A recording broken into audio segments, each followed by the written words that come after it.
안녕하세요. 사연 읽어주는 남녀입니다.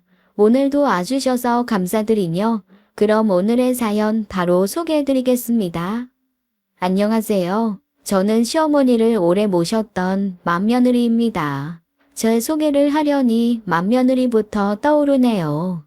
며느리이기 전에 한 여자, 그 다음엔 딸이고 엄마고 아내인데도 그래요. 흔히 모성을 얘기할 때 낳은 정, 기른 정 얘기하잖아요. 전 시어머니랑 살면서 기른 정, 서로 부대끼며 싸운 정이 더 크다는 걸 알게 됐습니다. 여러분도 그렇게 생각하시나요? 노래 중에 네가 나를 모르는데 난들 너를 알겠느냐 그런 가사 있잖아요. 우리 시어머니는 절 당신 마음대로 휘두르려 하신 적이 없어요.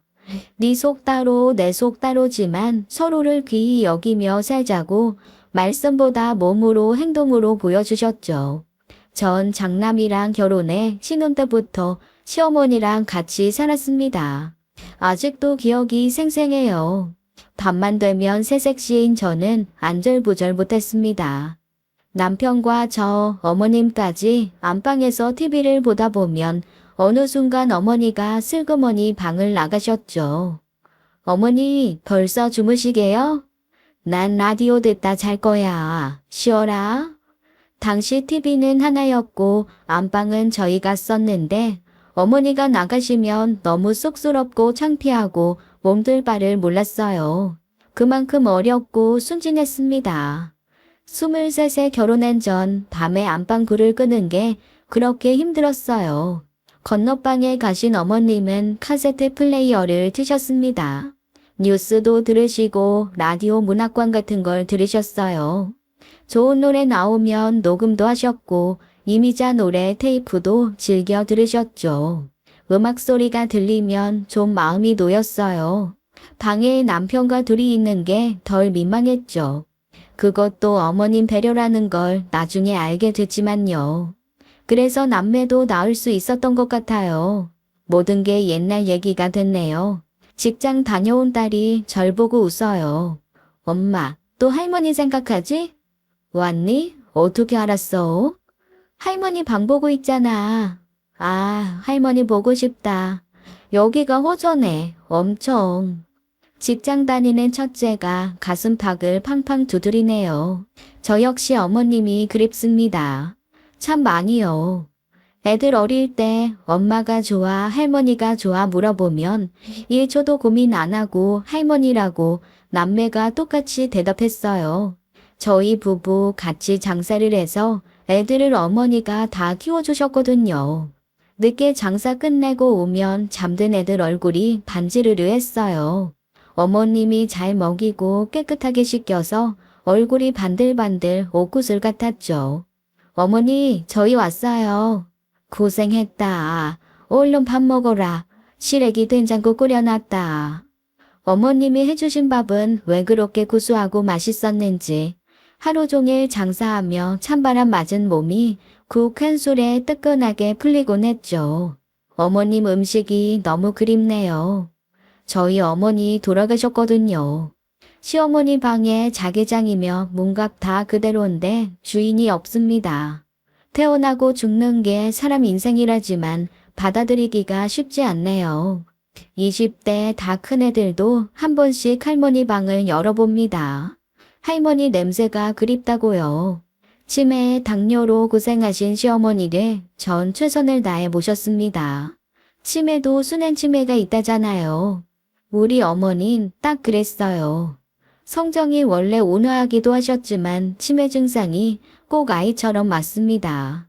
며느리인 저한테 언니라고 하기도 하고 새댁 선생님 그렇게 부르시면서 존댓말 쓰실 때도 있었어요. 어머님이 그러시면 전 새댁도 됐다가 선생님도 됐죠. 가끔 장난 아닌 장난도 쳤고요. 정길래 학생 숙제 해왔어요? 그러면 어머님 풀이 죽어 이렇게 말씀하셨죠. 선생님, 나 글씨 못 써요. 아니에요. 정길래 학생은 글씨가 이렇게나 예쁘게 잘 썼답니다. 이건 누가 쓴 거요? 어머니가 쓰신 거잖아요. 어머니 글씨 예쁘게 잘 쓰시잖아요. 새 댁은 누구슈? 며느리라고 몇 번이고 말씀드렸지만 어머닌 고개를 갸웃거리셨죠. 정신이 돌아올 때도 있으셨지만 왔다 갔다 하셨어요. 그래도 제 마음은 딱 하나였습니다. 시어머니한테 친절한 사람으로 기억됐으면 했어요. 치매뿐 아니라 당뇨 합병증으로도 고생이 많으셨거든요. 그 좋아하시는 과일 몇 개밖에 못 드시면 어머닌 너무 속상해 하셨죠.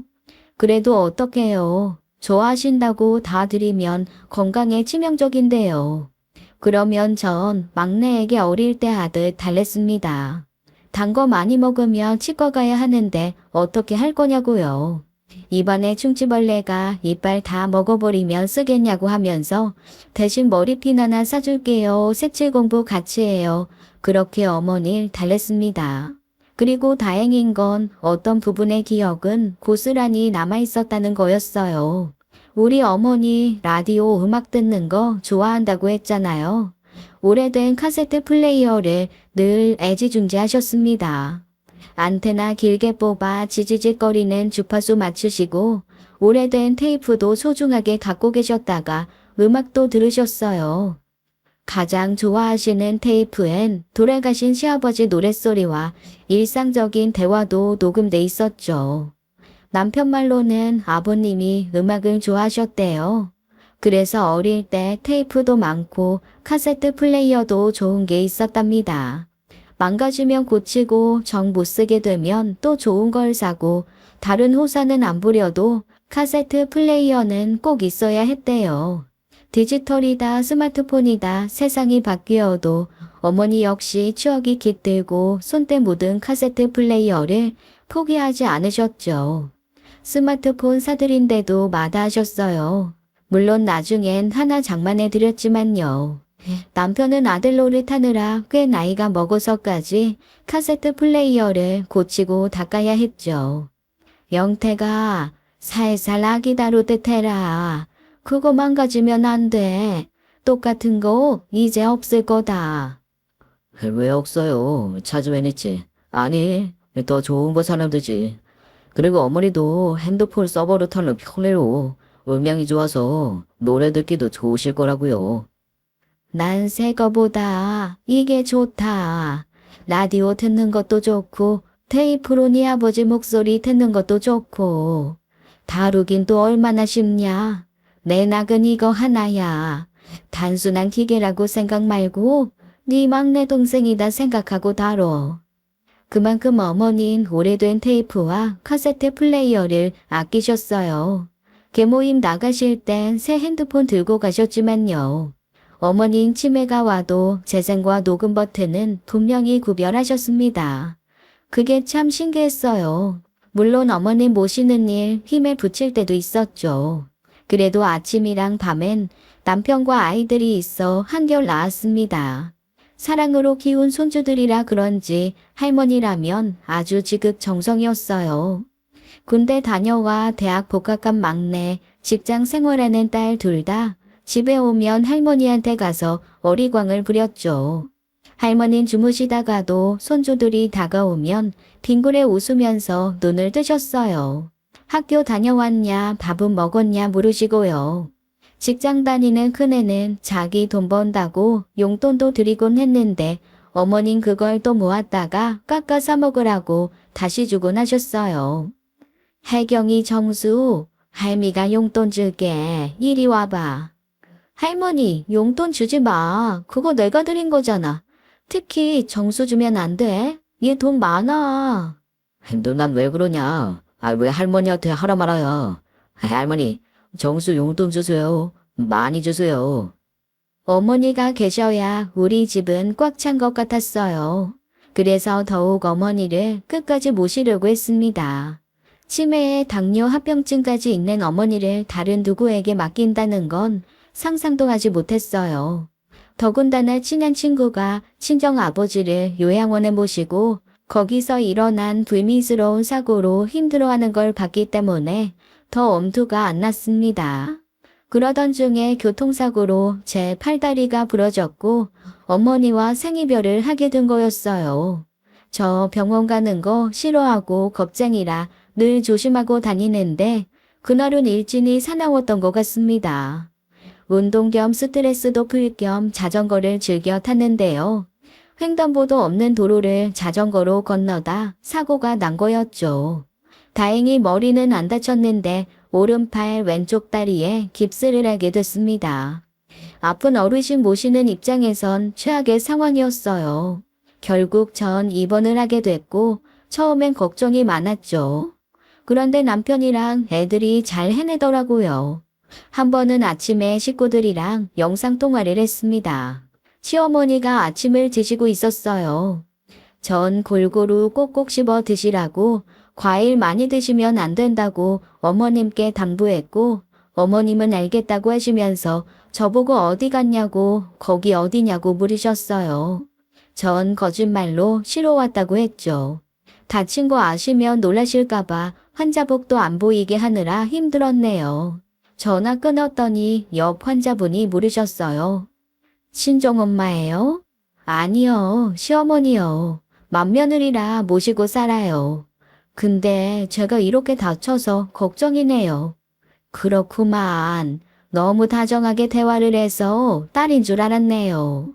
전 어머니 편찮으시다고 치매에 당뇨까지 있다고 했더니 힘들겠다고 절 위로하시더라고요.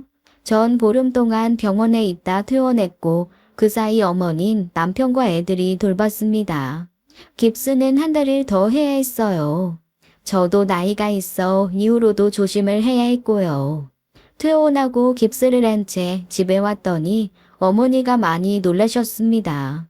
다행히 제가 누군지 알아보셨는데 주름진 얼굴에 하염없이 눈물을 흘리시면서 안타까워 하셨어요. 어머니, 저 괜찮아요. 가만히만 있으면 낫는데요. 아이고, 이를 어째. 얼마나 아팠을꼬. 그러게 내가 자전거 타지 말랬지? 애비야, 자전거 내놔 버려라. 그런 지경이라 퇴원을 했어도 어머니를 돌볼 수가 없었답니다. 자전거는 진작 내버렸죠. 앞으로도 타지 않을 생각이었고요. 한동안 가족들 도움으로 잘 굴러갔는데 곧 대학생 둘째의 개학이 다가왔고 남편도 일을 더 쉴 수 없었어요. 어쩔 수 없이 가족 회의를 열었죠. 남편은 맞이였고 밑에 남동생이 하나 있어요. 전 큰 기대 없이 시동생 내외를 맞이했습니다. 그 둘은 어머니 모시는 일엔 관심이 없었어요. 이기적이랄까 자기들 손해보는 일은 요만큼도 안 하는 부부였죠. 일정한 직업도 없이 뭐 해먹고 사는지 저희한테 빚도 많이 얻어갔지만 갚지도 않았고요. 시동생 내외 둘 다 술 담배를 즐기고 노는 거 좋아해서 거리 두고 살았어요. 자연스럽게 그렇게 되더라고요. 이번에도 보나마나 어머니 모신다는 얘기 안 할 거고 결국 어머니를 요양원에 모셔야 하나 마음이 너무 무거웠죠. 그런데 웬일로 동서가 음식을 해갖고 왔더라고요. 이런 역사가 없는데 웬일인가 싶었습니다. 진짜? 육개장이랑 반찬들 다 동서가 했다고? 사온 거 아니고? 형님, 저 솜씨 좋아요. 그동안 안 해서 그렇지. 드셔보세요. 곰국도 같이 끓여왔어요. 그래야 뼈 빨리 붙죠. 동서, 고맙긴 한데 갑자기 왜 그래? 동서 결혼하고 20년 넘는 동안 우리 집에 와서도 라면 하나 끓인 적 없었고 설거지도 안 했다면 믿으시겠어요? 제사고 어머니 생신이고 오기나 하면 다행이었고요. 그러니 제가 그런 반응을 보인 거죠. 동서는 제 반응에 기분 나빠 하더라고요. 형님, 진짜 왜 그래요? 정성 들여 해온 사람 기분 나쁘게. 드시기 싫음 가져갈게요. 저거 여기 독이라도 탔을까 봐요. 아니야, 두고 가. 잘 먹을게. 기분 상했으면 미안해. 처음이라 놀래서 그랬어. 전 동서가 왜 이러나 싶어 어리둥절했습니다. 놀랄 일은 또 있었어요. 어머님 모시는 일로 의논을 하는데 동서가 나서더라고요. 형님 아프시니까 제가 모셔야죠. 뭘 이런 일로 가족 회의까지 해요? 당장 어머님 짐 싸주세요. 가는 길에 모셔갈게요. 저와 남편 애들까지 너무 놀랐어요. 지금까지 알던 동서는 절대 어머님을 모실 위인이 아니었습니다. 동서는 신혼 때부터 시집일이라면 엄살을 떨고 손가락에 물 한 방울 안 묻혔어요. 그저 돈 밝히고 놀기 좋아하는 날라리 동서가 치매에 당뇨까지 있는 어머니를 당장 모시겠다니 어리둥절했죠. 아무래도 그 속이 의심스러웠어요. 다 놀란 표정을 하니까 동서가 애매하게 웃더라고요. 왜요? 거짓말 같으세요? 저 변했어요. 10년이면 강산 변하죠? 그 강산이 2번 변했다고요. 철없이 굴었던 거 인정은 해요. 그래도 이런 반응은 너무한 거 아니에요? 혜경이랑 정수 너희도 그러는 거 아니야. 작은 엄마 너희 엄마처럼 잘할 수 있어. 지켜보라니까.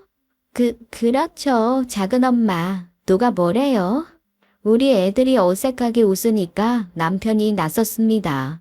그렇게 말해줘서 고맙다고 하면서 시동생한테 물었어요. 혹시 재수 씨한테 어머니 모시자고 우겼냐고.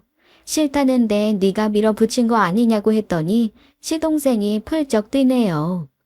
아니야, 형. 애 엄마 변했어. 작년에 장모님 돌아가시고 잘 들었어. 계실 때 잘해드릴 걸 효도 못했다고 얼마나 후회했는지 알아? 아, 왜 우리가 어머니 모시고 하면 안 돼? 형네 허락 없으면 못 모셔가? 이거 왜 이래?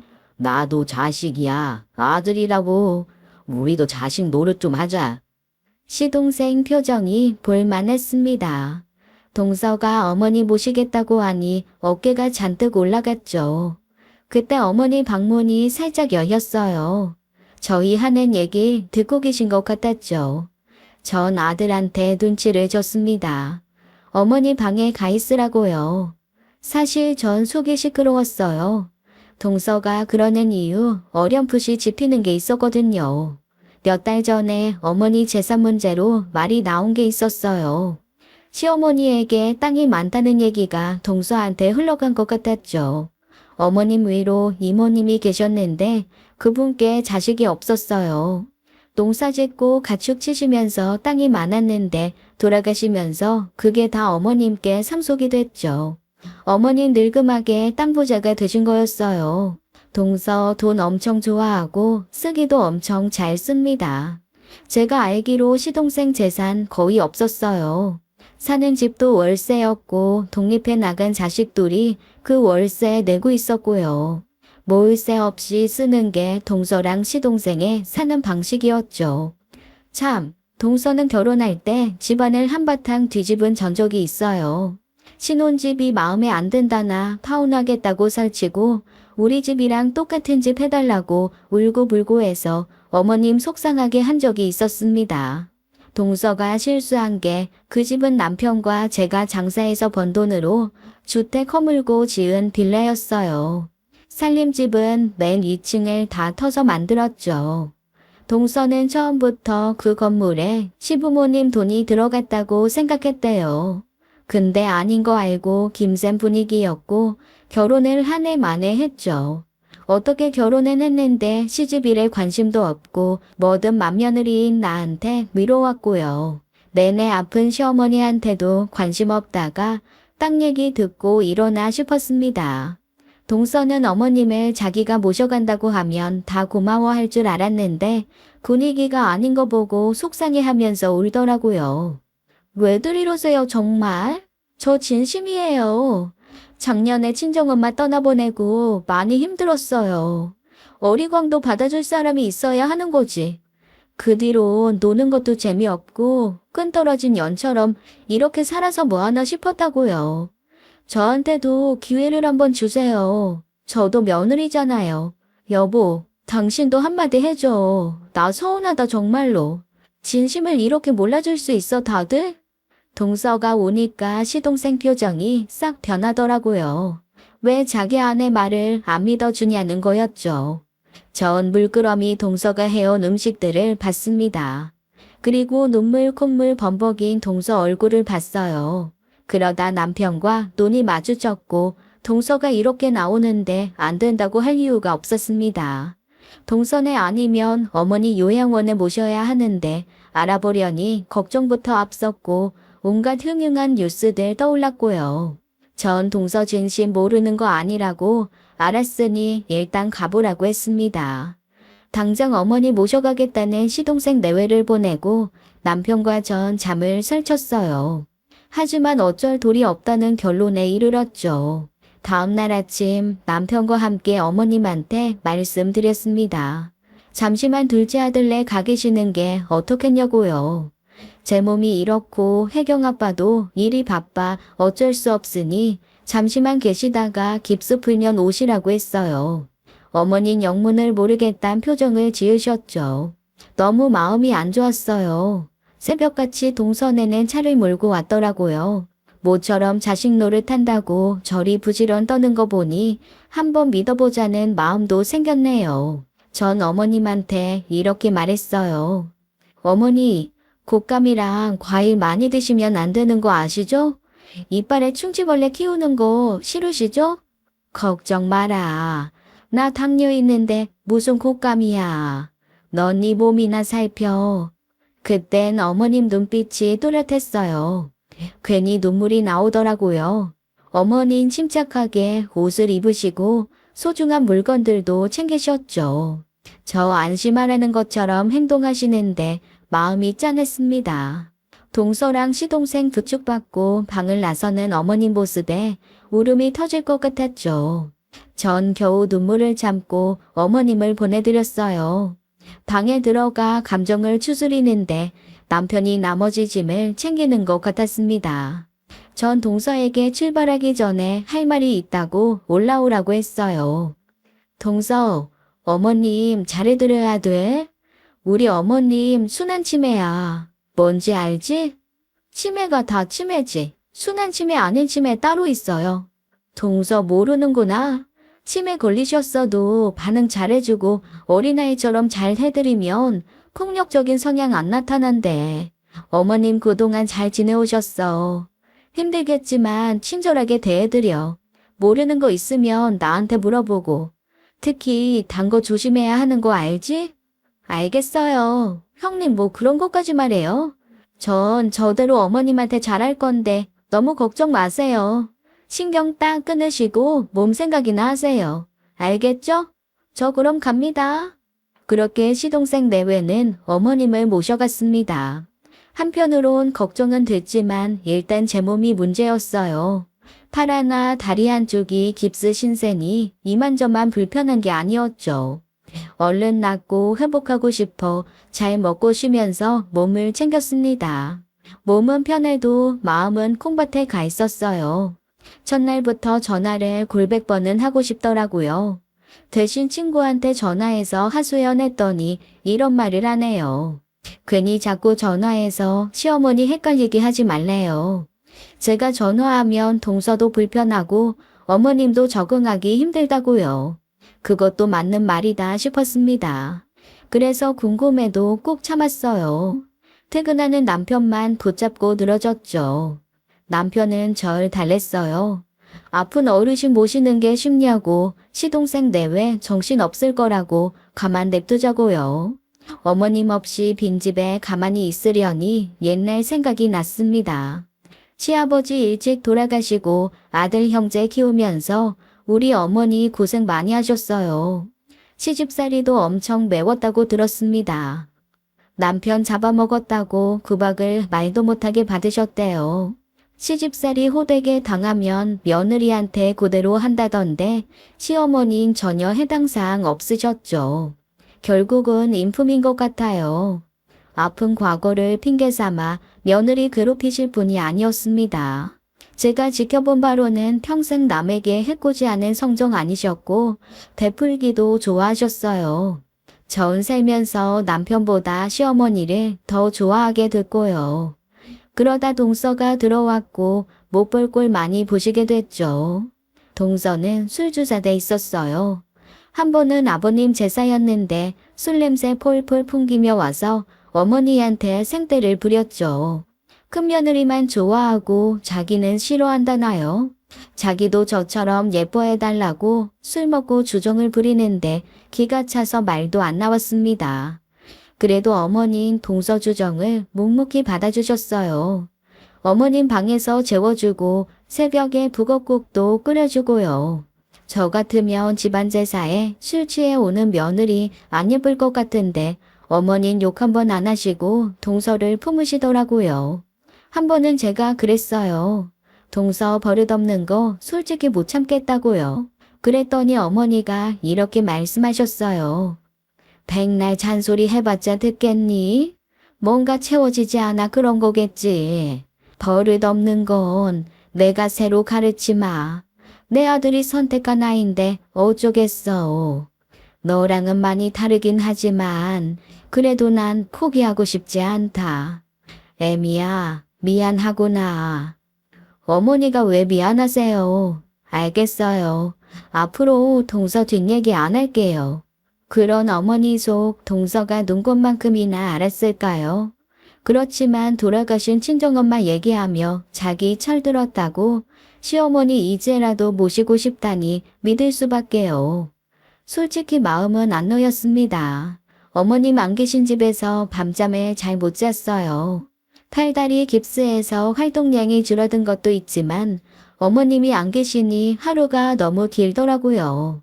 동서가 시어머니 모시고 낸 지 3일이 지났습니다. 남편은 시동생네 집에 가게 됐어요. 제가 도저히 못 참겠다고 가서 들여다보고 오라고 했거든요. 그날 한밤중에 돌아온 남편은 이렇게 말했습니다. 어머니 주무시고 계셨어. 보기엔 집안도 깔끔하고 괜찮던데. 한번 믿어보자, 진득하니. 주무셨어? 벌써? 잡수는 건 어떠시대? 여기 오고 싶다고는 안 하신대? 그런 말은 없었어. 재수 씨 표정이 나쁘진 않았어. 난 또 죽상을 하고 있으면 어쩌나 했는데, 생각보다 할만하다면서. 그래? 영상통화 시켜달란 말도 했어? 했어. 매일 점심 먹고 전화 준대. 꼭 받으래. 다음날 오후 동서가 전화 주기로 한 시간이 됐습니다. 전 기다렸다 냉큼 받았어요. 영상통화를 기대했는데 그냥 일반 통화여서 실망했죠. 어머님 얼굴 좀 보고 싶다고 동서한테 말했는데 그냥 목소리만 들어보시라고 하더라고요. 내심 서운했지만 더 조르지 않았습니다. 한마디로 동서 눈치를 봤다고나 할까요? 심기를 건드리기 싫어 하라는 대로 했어요. 전 어머님한테 나 누구냐고 내 목소리 알겠냐고 물었습니다. 어머닌 응 하더니 모른다고 하시더라고요. 전 실망했죠. 동서한테 한 번 더 부탁했어요. 영상통화 하면 안 되냐고요. 근데 안 해주더라고요. 형님, 저 어머니랑 겨우 친해졌어요. 계속 집에 가신다는 걸 겨우 말렸다고요. 형님 보면 그간 노력한 거 다 물거품돼요. 어머니 저보다 형님 더 좋아하잖아요. 많이 의지하시고 그런 거 다 알면서 이러세요? 저 도와주셔야 되는 거 아니에요? 결국 전 가만히 있기로 했습니다. 동서가 잘하고 싶다는데 방해한다는 말을 듣고 싶진 않았어요. 전 연락이 오기만을 기다리는 입장이었고 일주일에 한 번씩 동서는 전화를 주기로 했죠. 여전히 영상통화는 안 되고 음성만 들렸어요. 예상보다 목소리도 밝았고 마음이 조금씩 놓였습니다. 그렇지만 감정이 복잡했죠. 어머님이 동선에 잘 적응하신 게 좋은 한편 서운하기도 했습니다. 동서가 날라리 같긴 해도 센스가 있는 사람이라 요령 있게 잘하나 보다 그런 생각도 들었고요. 남편한테 시간 날 때 시동생네 들여다보라고 했는데 영 움직이지 않더라고요. 제가 왜 안 가냐고 물어보니까 나중에 속내를 드러내네요. 처음 한 번 갔을 때 동서가 불편해하는 것 같았대요. 그래서 2번 가기 꺼려진다고 하더라고요. 전 그러냐고 몰랐다고 했죠. 어쩐 일인지 우리 가족은 동서 눈치를 보고 있었습니다. 시어머니가 거기 계시니 별 수 없었어요. 그렇게 한 달이라는 시간이 화살같이 지나갔고 전 드디어 깁스를 풀게 됐어요. 그래도 병원에선 조심하라고 하더라고요. 한 달 보름 사이에 깁스를 했던 팔과 다리 근육이 꽤 빠졌더라고요. 힘도 잘 안 들어가고요. 그래도 원래 생활로 돌아갈 수 있도록 노력하면서 어머님 별날만을 기다렸어요. 30년 가까이 한 집에 살다가 한 달 가까이 목소리만 듣고 얼굴을 못 보니까 너무 궁금하더라고요. 당뇨 관리는 잘하고 계신지, 생활은 어떻게 하고 계신지 알고 싶고요. 깁스 풀고 이틀 후에 동선에 가기로 날짜를 잡았습니다. 전 동네 친한 친구 불러서 도움받아가며 나물 무치고 음식을 했어요. 어머님이 좋아하시는 걸로요. 좋은 미역 사다가 국도 푹 끓였습니다. 당뇨에 좋다는 특별식도 몇 가지 더 만들었어요. 음식 싸놓고 보니 내일 어머님 만나러 가는 게 실감이 나더라고요. 친구랑 저랑 시어머니 사이 하늘이 내렸다고 하면서 웃었어요. 전 이제 알았냐고 농담하면서 동서한테 문제를 하려고 했죠. 내일 출발할 시간 알려주고 점심 다 준비했다고 알려주려고요. 그런데 갑자기 진동이 울렸습니다. 남편이 전화를 했더라고요. 놀래라. 당신이에요? 오늘 일찍 들어올 거죠? 내일 동선에 가기로 했잖아요. 난 친구가 도와줘서 음식도 다 했어요. 여보, 그 친구 보내지 말고 택시라도 잡아달라고 해. 어머니 쓰러지셨대. 당장 영혼으로 와. 물론. 뭐라고요? 왜요? 충격적인 소식에 전 동선회로 허둥지둥 달려갔어요. 그리고 한 달 만에 본 시어머니 모습은 제가 알던 얼굴이 아니었습니다. 쓰러지셔서 의식도 없으셨고 제가 보기엔 혼수 상태셨어요. 전 비명을 지르며 어머니를 껴안았죠. 당장 눈 좀 떠보시라고 했지만 소용없었습니다. 어머니 얼굴은 팅팅 부어 있었고 한눈에도 상태가 안 좋았어요. 동서도 곁에서 울고 있었습니다. 제가 묻기도 전에 이러더라고요. 형님, 어머니 어떡해요? 잠깐 한눈판 사이에 기절하신 거 있죠? 하루 종일 괜찮으셨는데 왜 이러신지 모르겠어요. 저랑 휠체어 타고 산책도 하시고 기분 좋으셨다고요. 동서는 엉엉 울었고 시동생은 구급차를 불렀어요.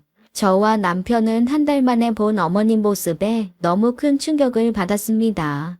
살이 이렇게 찌실 리가 없는데 얼굴이 팅팅 부을 이유도 없는데 너무 이해가 안 됐죠. 구급차를 기다리는 그 짧은 시간 동안 제가 그랬어요. 안 되겠다고 어머니 다시 우리 집으로 모셔야겠다고요. 한 달 사이에 어머님이 왜 이렇게 되셨냐고 했더니 동서가 막 눈을 흘기면서 저한테 따지는 거 아니겠어요? 안 돼요. 그럼 제가 뭐가 돼요? 형님 말은 그럼 어머님이 저 때문에 이렇게 됐단 말이에요. 지금 그런 걸 따질 때야? 어머니 상태가 이렇잖아. 나랑 있을 때 한 번도 이러지 않으셨다고. 여보, 구급차 오고 있는 거 맞아? 지금은 병원 가지만 형님네 가는 건 절대 안 돼요. 퇴원해도 우리 집으로 오셔야 된다고요. 그때였어요. 동서랑 제가 언성을 높여 싸우는데 의식이 없었던 어머님이 갑자기 제 손을 꽉 잡으셨습니다. 그러더니 안간 힘을 쓰고 자리에서 일어나셨어요. 전 너무 놀라 기절하는 줄 알았죠. 어머니는 이를 악물고 일어나시더니 키 큰 장롱문을 열고 팔을 쭉 뻗어 뭔가를 꺼내 안으셨어요. 그리곤 제품에 안기듯 쓰러지셨습니다. 전 너무 놀라 어머니를 안으면서 같이 쓰러졌어요. 어머니, 정신 드세요? 갑자기 일어나시면 어떡해요? 어떡해, 또 기절하셨나 봐. 어쩌면 좋아, 여보. 전 제가 무슨 말을 하는지도 몰랐어요. 어머닌 다시 신음하며 쓰러지셨고 그 직전에 고다리를 저한테 떨구셨죠. 전 그걸 받아 안았고 어머닌 그대로 다시 쓰러지셨어요. 곧 구급대원들이 도착해 어머니는 실려가셨고 전 그 뒤를 보따리를 안고 쫓아갔습니다. 구급차엔 남편이 탔고 전 시동생이 모는 차를 타고 쫓아갔어요. 그 와중에 동서는 그걸 보고 면박을 주더라고요. 당장 급하게 생겼는데 그런 걸 왜 챙겨오냐는 거였습니다. 차는 곧 병원에 도착했고 전 믿을 수 없는 소식을 들어야 했어요. 18시 45분 사망하셨습니다. 순간 귀에서 이명이 들리며 천장이랑 벽이 빙글빙글 돌았어요. 내가 지금 뭘 들었나 믿을 수가 없었습니다. 제가 쓰러지려고 하자 남편이 절 꽉 붙들었어요. 정신 차리라는데 그 말도 귀에서 웅웅 울렸습니다. 간신히 정신을 부여잡고 의사 선생님께 호소했어요. 무슨 말씀이세요? 우리 어머니가 왜 사망해요? 아니야, 이럴 리 없어. 어머님, 눈 좀 떠보세요. 저랑 같이 집에 가셔야죠. 이러는 게 어딨어요, 어머니. 절규하며 부정했지만 어머닌 다시 눈을 뜨지 못하셨습니다. 전 어머니를 부여잡고 통곡을 했어요. 구급차와 몇 분 차이로 늦게 도착했는데 그 사이에 돌아가시다니요. 이렇게 어머니를 보낼 순 없었습니다. 이제 막 깁스 풀고 어머님 좋아하는 반찬 했는데 내일 어머니 볼 생각에 기대하고 있었는데 이럴 순 없었어요. 슬픔과 절망이 파도처럼 밀려왔지만 아무리 어머니를 불러도 돌아오는 대답은 없었습니다. 어쩜 나한테 이렇게 야박하게 구시냐고 원망을 해봐도 소용없었어요. 남편과 시동생의 오열하는 소리가 귀에 들려왔지만 그 순간에도 인정할 수가 없었죠. 어머니, 제가 잘못했어요. 제가 다 잘못했어요. 무슨 일이 있어도 우리 집에 계셨어야 했어. 제가 잘못 생각했어요. 그러니 눈 좀 떠보세요. 저보고 걱정 말라고 하셨잖아요. 저 다 나았는데 어머니 왜 아무 말이 없으세요? 그렇게 갑작스럽게 어머니는 떠나게 되셨습니다. 경황 없이 그 병원의 장례식장에 빈소가 마련됐어요. 곧 딸과 아들이 왔고 절 붙잡고 오열하기 시작했죠. 어떻게 된 거냐고, 정말 우리 할머니 세상 떠난 거 맞냐고, 믿을 수 없고 받아들일 수 없다고 울었습니다. 예전에 찍어놓은 어머님 영정사진에 이렇게 갑자기 이렇게 빨리 빈소에 놓을 줄은 몰랐어요. 허망하고 슬픈 마음 가눌 길이 없었습니다. 제가 앞서 그랬잖아요. 낳은 정보다 기른 정이 더 큰 것 같다고요. 시어머니는 저한테 참 잘해주셨습니다. 뜨끈한 뚝배기 사랑이었어요. 저 큰애 낳고 조리할 때 친정 엄마 때문에 펑펑 운 기억이 있습니다. 애기 젖주는데 방문 닫고 저를 몰아쳤죠. 애기 낳았다고 받은 돈 있을 거 아니냐고 급하니 그거라도 달라는 거였습니다. 출산한 딸내미 미역 하나 사줄 생각 대신 뭐 하나라도 뺏어가려는 그 심보. 정말 지긋지긋했어요. 엄만 저 어릴 때부터 그러셨어요. 주는 사랑이 아닌 뺏는 사랑. 그것도 사랑인지 저 때문에 팔자 틀어졌다며 그렇게 구박을 하셨죠. 방 안에서 저 다그치는 걸 우리 시어머니가 다 들으셨고요. 엄마 가고 난 다음에 제가 펑펑 우니까 어머니는 절 따뜻하게 안아주셨어요. 아무 말 없이 안아주셨는데 그게 그렇게 위로가 됐죠. 솔직히 모성이 뭔지 시어머니를 통해 배웠습니다. 실수를 해도 괜찮다는 걸 어머니를 통해 알게 됐어요. 콩나물 싱겁게 무치고 시금치 짜게 무쳐도 어머니는 괜찮다고 하셨죠. 싱거우면 간하면 되고 짜면 밥 많이 먹으면 된다고요. 잘하려는 마음만 있으면 된다고 등 두드려 주시고 칭찬해 주셨어요. 그런 분 세상에 없었습니다. 정이 산처럼 쌓여 어머님 편찮으셔도 모시는 거 어렵지 않았고요. 그런데 이게 무슨 일인지 한 달 꼬박 못 보고 애가 달았었는데 결과가 이렇다니 허망해서 견딜 수가 없었죠. 빈소 차리고 하루가 지나갔습니다. 이틀째 밤이 됐죠. 검은 상복 입고 어머님 영정사진 앞에 있는데 여전히 이게 꿈인지 생신지 믿을 수가 없었어요. 꿈이라면 좋겠다, 어머님 다시 집에 모셔갔으면 좋겠다 생각했지만 그건 제 바람일 뿐이었습니다. 한 달 전까지 매일같이 반복되던 일상이 사무치게 그리웠어요. 아침마다 세수시켜드리고 머리에 핀 꽂아드리면 소녀처럼 웃으시곤 했죠. 동선에 보내드리지 말걸, 그냥 내가 끝까지 모실걸 계속 자책이 됐습니다. 갑자기 어머님이 준 보따리가 생각났어요. 전 그 밤에 보따리를 풀어봤습니다. 언제 이걸 챙기셨는지 생전에 소중하게 여기셨던 소지품과 옷, 그리고 카세트 플레이어가 들어있었습니다. 몰랐는데 동선에 갈 때 어머님이 그걸 챙기셨더라고요. 저를 보고 아들과 딸이 곁에 와서 앉았어요. 애들도 놀라더라고요. 이걸 어떻게 갖고 왔냐면서요. 그래서 제가 말했습니다. 구급차 오기 직전에 할머니 잠깐 깨어나셨다고요. 믿을 수 없게도 자리에서 일어나 장롱에서 직접 꺼낸 보따리였다고요. 장례식장에는 늦은 밤이라 문상객 한두 분과 가까운 친척들만 모여 있었습니다. 제가 카세트 플레이어를 만지니까 그분들도 제 주위로 모두 오셨죠. 다들 알고 있었어요. 어머님이 이걸로 음악 듣고 라디오 듣는 거 좋아하셨다는 것을요. 이걸 동선에 갈 때도 끝까지 갖고 가셨네요. 테이프도 이렇게 챙기시고. 이건 어머님이 좋아하는 노래 테이프예요. 이건 아버님 목소리 녹음한 테이프고요. 중간에 어머님 목소리도 잠깐 나와요. 저기, 이거 한번 틀어보면 안 될까요? 어머님 목소리가 너무 듣고 싶네요. 제가 울면서 말하니까 남편을 비롯해서 친척분들이 틀어보자고 하시더라고요. 너무 감사했고 조심스럽게 테이프를 재생시켰어요. 넋이 있다면 어머님도 여기서 들으시고 좋아하실 것 같았습니다. 그런데 테이프를 켠 순간 모두 경악하고 말았어요. 흘러나온 건 동서의 앙칼진 목소리였습니다. 또 오줌 쌌어? 냄새나 죽겠네. 이럴 거면 왜 살아있어? 또 쌀 거면 물도 먹지 마. 밥도 먹지 말라고. 전 제 귀를 의심했어요. 잘못 들었나 싶어 볼륨을 높였습니다. 소리를 더 크게 켠 바람에 목소리가 분명하게 들렸죠. 분명 동서의 목소리였고 어머니를 향한 얘기였어요. 착한 치매 좋아하네. 이렇게 똥오줌도 못 가리는데. 돈 아니면 내가 이 노인네 왜 모시고 있어?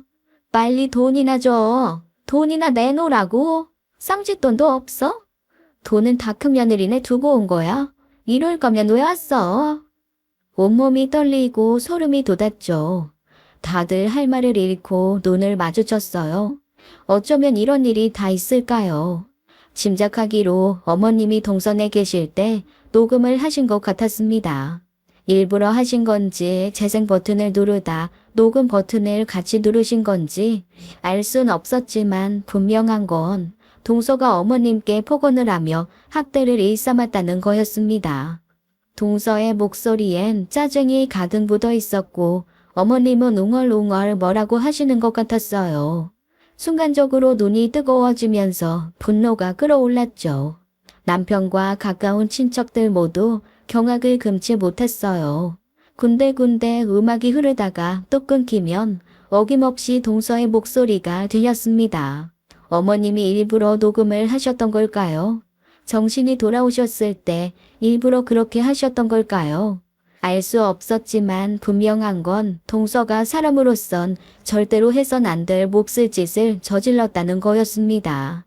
동서는 폭언과 더불어 어머님에게 치명적인 위해도 가했어요.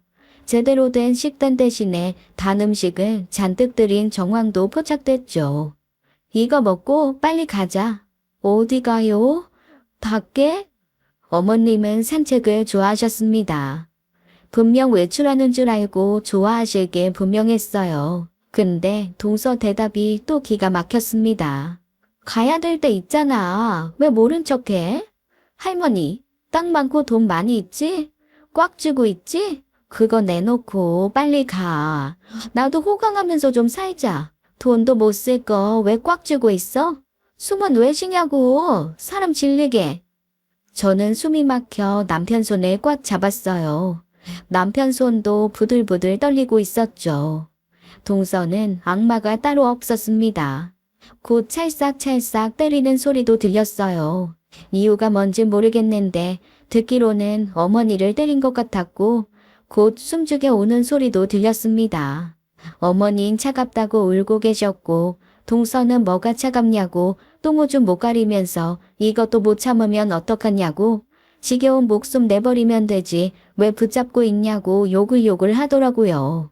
더는 들을 수 없을 정도로 참혹한 내용이었죠. 그 자리에 있는 우리 가족과 친척들, 문상객 모두 들고 일어났어요. 사람이길 포기한 동서의 짐승 같은 행각에 분노한 거죠. 누군가 격앙된 목소리로 소리쳤습니다. 이거 사람 맞아? 아, 이게 며느리야 뭐야? 어딨어 이 여자 어딨냐고. 아이를 빌어버릴. 사람이라면 이럴 수 없었어요. 더구나 잘하겠다고 극구 모셔간 동서가 이래선 안 되는 일이었어요. 어쩌면 이런 일이 벌어질 수 있을까? 어머님은 도대체 동선에서 어떻게 지내신 걸까? 울분이 터지고 화가 나서 가만히 있을 수가 없었습니다. 그러다 시어머니의 숨죽인 목소리가 들렸어요. 아마 동서 못 듣게 녹음하신 것 같았죠. 여기는 둘째네. 집에 가고 싶어. 큰애 보고 싶어. 큰며느리 전향미, 큰아들 배영택, 손자 손녀, 내 강아지들. 무서워, 배고파, 어지러워. 가슴이 찢어질 것 같았습니다. 잠깐 정신이 돌아왔을 때 어머닌 제 이름, 남편 이름, 우리 애들 그리워하면서도 큰 소리 한번 못 내셨던 거였어요. 전 눈이 뒤집혔습니다. 이럴 순 없어. 잘한다고 모셔가더니 이게 뭐야. 어머니 동서 때문에 돌아가셨어. 학대받아서 돌아가신 거라고. 여보 어떡해? 어머니 불쌍해서 어떡해? 그때였어요. 콧노래를 흥얼거리는 누군가의 목소리가 들려왔죠. 모두가 소리가 나는 쪽을 향해 돌아섰습니다. 동서였어요. 악마가 따로 없는 그 여잔 밖에서 담배를 피고 들어오는 것 같더라고요. 한 손에 담배랑 라이터, 한 손엔 커피를 들고 오는 걸 저와 친척들이 모두 지켜보고 있었어요. 모두 분노에 차서 숨소리 하나 안 내고 있었죠. 왜요? 내 얼굴에 뭐 묻었어요? 동서는 어머님 돌아가시고 조금 울긴 했지만 점점 예전 모습을 드러내고 있었습니다. 천박하고 못된 그 더러운 성격, 감추고 있던 그 검은 속내를 부끄러운 줄도 모르고 드러내기 시작했죠. 당장이라도 달려가 머리채를 잡고 싶었지만 이를 악물고 말했어요. 넌 인간이라고 할 수가 없어. 사람 탈을 쓴 짐승이지. 아니, 짐승이란 말도 과분해. 넌 짐승만도 못해. 어떻게 이럴 수가 있어? 어머니한테 왜 이랬어? 어머머, 왜 이래요? 미쳤어요. 뭐라고? 미친 건 너겠지. 전 카세트 플레이어의 재생 버튼을 힘껏 눌렀어요. 그리고 볼륨을 최대한으로 올렸습니다. 독이 서리고 앙칼진 동서 목소리가 장례식장에 울려 퍼졌어요. 할머니, 이거 먹고 빨리 가. 남편 있는 곳으로 빨리 가라고. 밥 대신 이거 먹어. 특식이야. 초콜릿이랑 사탕. 여기 찹쌀떡도 있고. 다 먹어. 맛있지? 큰며느린 이런 거 안 주지? 걔 돈 주지 마. 한 푼도 주면 안 돼. 알았어? 그럼 이런 거 더 줄게. 당뇨고 뭐고 무슨 상관이야. 맛있는 거 실컷 먹고 빨리 가면 좋지. 말해봐. 큰며느리가 좋아? 내가 좋아? 당연히 내가 좋지? 그 땅이랑 돈 다 나 줄 거지. 자, 여기 지장 찍어. 손가락 내놓으라고. 내 말 들어? 동서의 악행은 다시 한번 드러났고 저와 남편, 친척들이 서서히 동서를 애워싸기 시작했습니다. 다들 동서를 향한 분노 때문에 엄청 험악한 얼굴이었어요. 동서는 겁에 질려 뒷걸음질 치더니 커피, 담배도 내던지고 자빠지고 말았습니다. 그러다 잡힐 것 같으니까 아무 말이나 내뱉더라고요. 나 아니에요. 나 아니야. 억울해. 나 아니라니까. 순간 시동생이 나서더니 동서의 멱살을 잡았어요. 자기 아내의 만행이 드러나 충격을 받은 것 같았죠. 어머니한테 무슨 짓 했어? 악마처럼 연극했냐? 철들었다며? 잘 모시겠다며? 멀쩡하게 살아있는 우리 어머니 지금으로 몰고 간 게 잘못인 거냐? 어쩔 거야. 우리 어머니 살려내. 어머니 살려내고 네가 관짝으로 들어가고. 동서는 미친 듯이 발광을 하더니 쓰러진 척 연기를 했습니다. 그러더니 시동생이 잠깐 손을 놓은 사이에 달아나기 시작했어요. 신발도 못 신고 머리는 산발이 된 채 미친 듯이 도망을 가더라고요. 하지만 남편과 친구들이 쫓아가 얼마 못 가 붙잡히고 말았습니다. 우린 곧바로 경찰에 신고했고 출동한 경찰들에게 상황을 설명했어요. 동서는 아니라고 발뺌을 했지만 증거가 테이프에 고스란히 녹음되어 있었습니다. 저와 남편, 아이들은 눈물을 멈출 수가 없었어요. 영정사진 속의 시어머니, 인자하게 미소 짓고 있는 어머니 보기가 너무 죄스럽고 가슴이 아팠습니다. 시어머니 장례를 끝까지 마친 후에 우린 동서에 대한 법적 절차를 밟기 시작했어요. 동서는 악마 그 자체였습니다. 어머닌 그 악마 때문에 억울하고 허망하게 돌아가신 거였고요. 나중에 동선의 집에 갔던 전 터질 것 같은 심장을 간신히 부여잡았어요. 어머님 모셔갈 때 싸드렸던 약봉지가 그대로 묶은 봉지 그대로 고스란히 장 안에 처박혀 있었습니다. 초콜릿 사탕 같은 걸 얼마나 사놨는지 부엌 창고에 가득했고요. 어머님이 드셨어야 할 신선한 채소, 곡류 같은 건 거의 없었고 있어도 다 썩어 문드러져 있었어요. 집 앞 슈퍼에 달린 CCTV를 보니 동서는 낮에는 거의 외출해 있었습니다. 제가 슈퍼 주인한테 어머님 사진을 보여드리면서 혹시 동서랑 같이 나오는 할머니 못 봤냐고 물었더니 한 번도 못 봤대요. 문에는 자물쇠가 달려 있었고 정황상 그 안에 갇혀 식사도 못 하신 것 같았습니다. 상황이 이 지경인데 시동생이 몰랐던 건 처음에 믿을 수가 없었죠. 하지만 자긴 진짜 몰랐다면서 이렇게 말했어요. 최근에 경비에 구해서 낮엔 집에 없었어요. 퇴근에 집에 가보면 저 사람이 어머니 씻기고 있었고요. 물론 친절하긴 안 하더라고요. 그래도 나 믿었어요.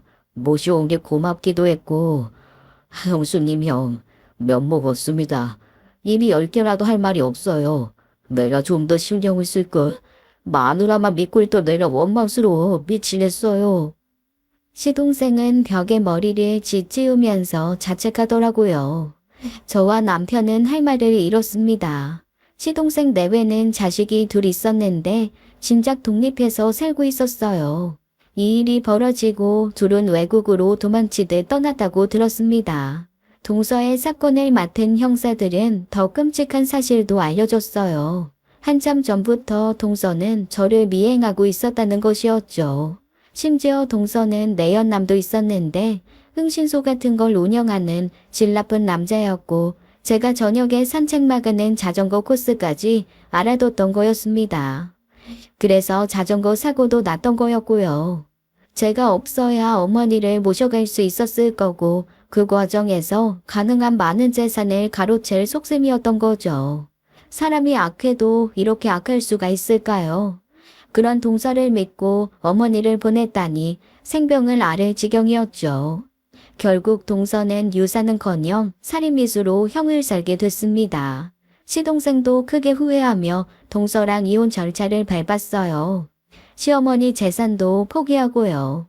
상속자를 해한 사람은 유산을 받을 수 없기 때문에 시동생과 동서 몫이었을 어머니 재산은 다 저희에게 돌아왔습니다.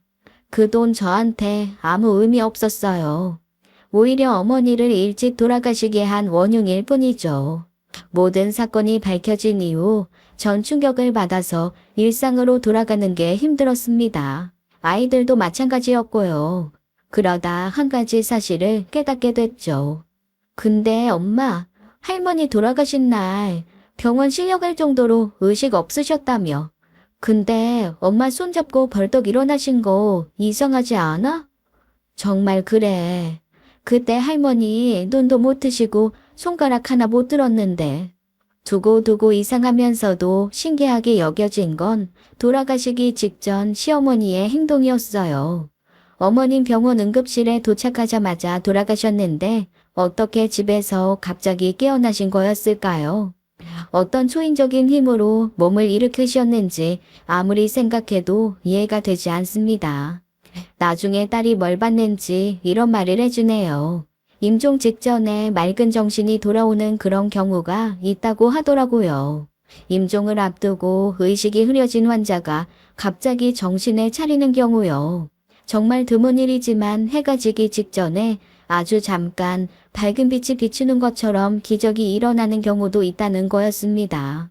생각하면 가슴이 미어지네요. 시어머니 동서랑 내가 말다툼거릴 때 의식이 가물거리셨겠죠. 그 와중에 제가 어머니 다시 모셔가겠다고 했을 때 어떤 마음이셨을까요? 동서가 안 된다고 말릴 땐 얼마나 속상하셨을까요? 동서에게 온갖 폭언과 학대를 받으면서 저한테 전화 한 통 못하시고 녹음 버튼 하나에 의지하며 얼마나 힘드셨을까요? 하마터면 어머님의 죽음 억울하게 묻힐 뻔했습니다. 동서의 계획대로 모든 게 흘러갔다면 상상만 해도 끔찍하네요. 하지만 모든 게 사실로 밝혀졌고 동서는 벌을 받게 됐습니다. 어머니가 초인적인 의지로 그 보따리를 저한테 주신 건 다 이유가 있는 행동이었어요. 법정에서 동서는 평소에 날라리 같은 뻔뻔함 대신 잘못했다 반성한다면서 납작 엎드리더라고요. 하지만 두 번은 속지 않습니다. 반성문도 썼지만 아무짝에도 쓸모없다고 생각해요. 진짜 반성문은 돌아가신 어머님께 써야 하지 않을까요? 죽을 때까지 진심으로 사죄하며 살아도 그 죄 다 씻지 못할 것 같습니다. 법정에서 어머님이 녹음한 테이프가 다시 재생됐어요. 그 순간을 잊지 못하고 있네요. 법정의 모든 사람들이 어머니의 학대받는 소리를 들으면서 숨이 멎을 것 같은 고통을 느꼈을 것 같아요. 재판 진행 중에 동서를 보게 된 적이 있어요. 뚫린 입이라고 누구나 할 말이 있는 건 아니겠죠. 전 최소한 양심의 가책은 느끼느냐고 대답이 뻔한 질문을 했습니다. 동서는 고개를 푹 숙이고 할 말이 없다고 죄송하다고만 하더군요. 아나무인 버릇없고 예의 없이 굴어도 참아준 지난 날들이 후회된다고 동서 막장 행동할 때 연을 끊었어야 했다고 쓴소리를 해줬습니다.